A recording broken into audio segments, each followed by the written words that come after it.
My dear Holmes, I agree that $5 million is an impossibly generous offer. But for the sake of my old tutor, I hope it doesn't prove to be false. I'm sorry to disturb you, Doctor. There's a Mr. Gary Debb to see you. Thank you, Mrs. Hudson. Show him in.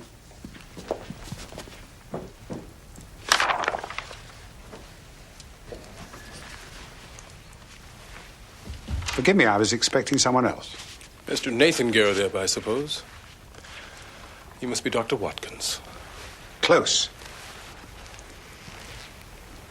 What can I do for you, Mr. Garrideb? For a start, you can stop interfering in matters that don't rightly concern you. I'm sorry. I saw the old man and his sisters today, and they told me you were acting on behalf of Mr. Sherlock Holmes. That's no reflection on you, Mr. Garrideb. Mr. Holmes and I have means of getting information which is not normally available to the public. I don't want the police butting into a private matter. But surely the sooner we find a third male Garrideb, the better for all concerned. Well, that puts it different. If you're content to help us find the third man, I can't see any harm in that. I hope I put your mind at rest, Mr. Garrideb. John Garrideb. I'm sorry if I was a bit short with you back there. Dr. Watkins? Watson. That's quite all right. I'm fairly new to this country and haven't gotten used to your English ways yet. I guess I must seem impatient to a man like yourself. Urbane and unsophisticated. Good luck with your search, Mr. Garrideb. I'll be in touch if I discover anything useful. Much obliged, Doctor. Much obliged.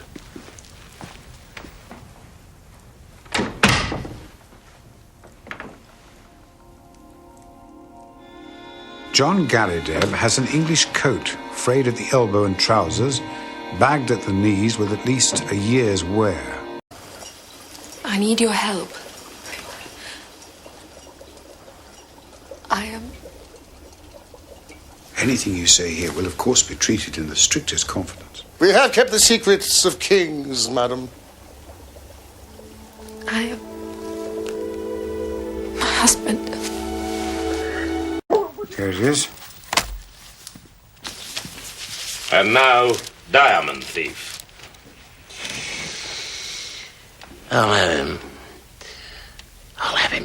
You can't go in there. It's quite all right, Mrs. Hudson. Dr. Watson. The Count is expected. Well, you might have warned me.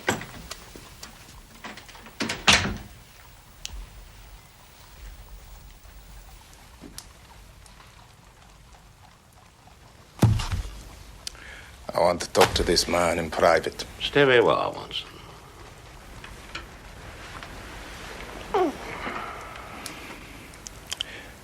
You have gone out of your way to annoy me.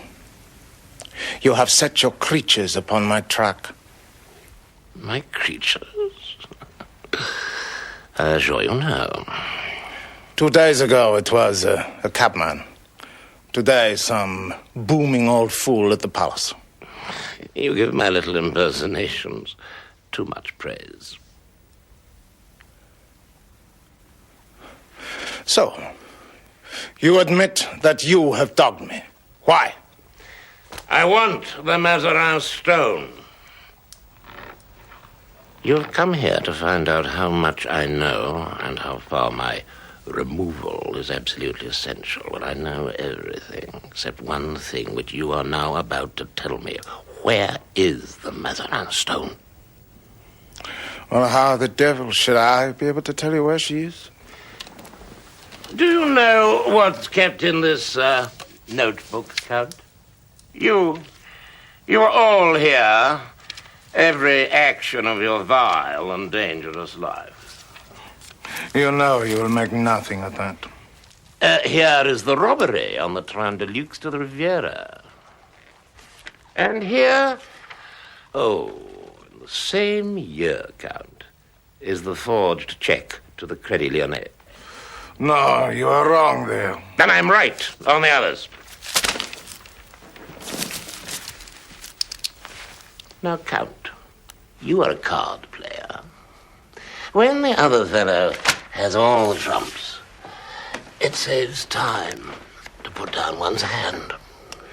What has all this to do with the Mazarin stone? I have the cabby who took you to Whitehall and brought you away again. I have the attendant who saw you lurking near the jewel case. I have the jeweler who refused to cut the stone up. That's the hand I play from. But one card is missing. Queen of Diamonds. You're wasting time if you believe I have her. Continue to dog me if it amuses you. Don't amuse me. And remember, hair trigger.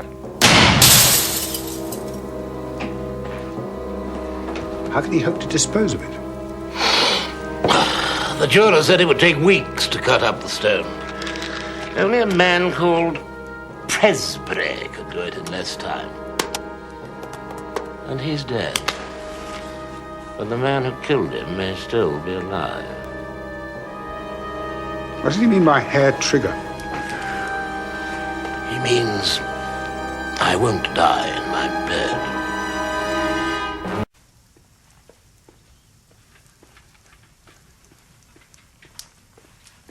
A letter by hand, Mr. Holmes.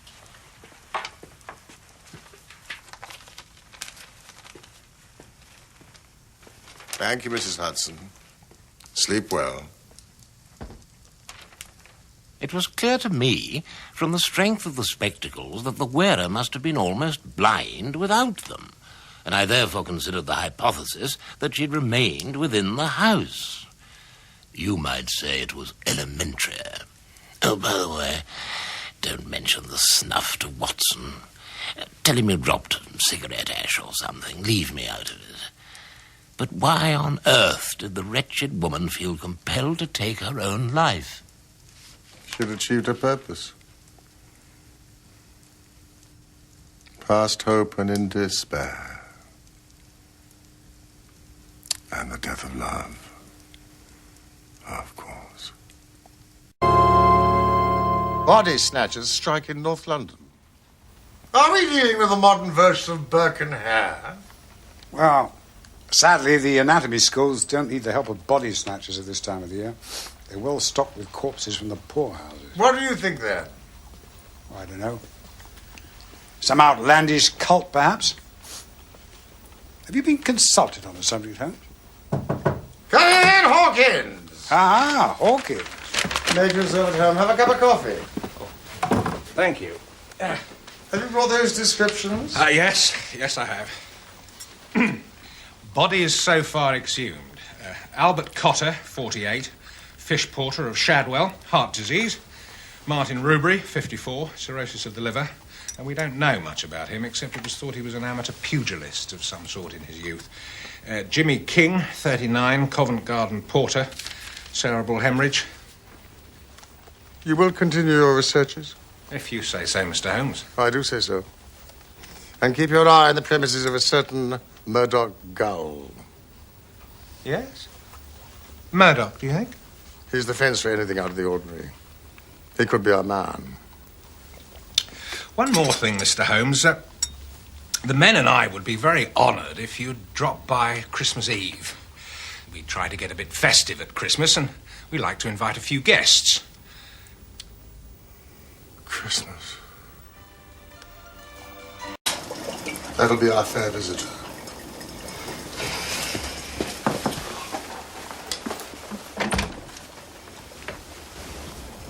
Please, do sit down.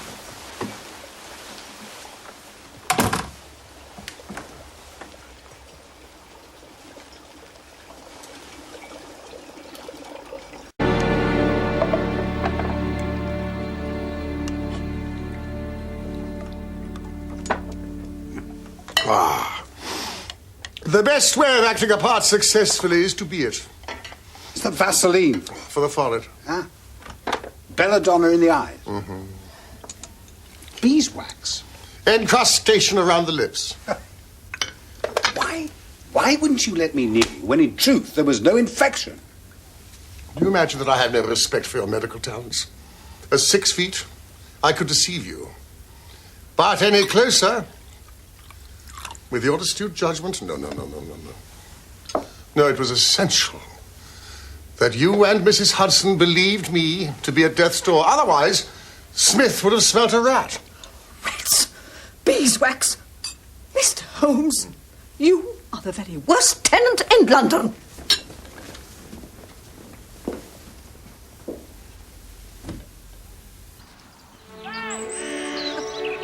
Georgie says he's going to guard the house. Oh, they're fine children, Mrs. Holmes. They're little angels. We're usually known as little savages.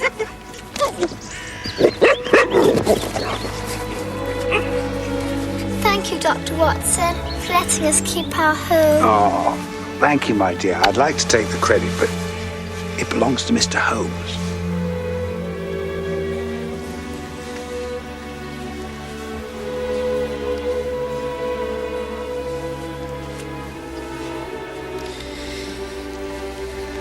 We are very grateful to you, sir. My privilege, Miss Savage.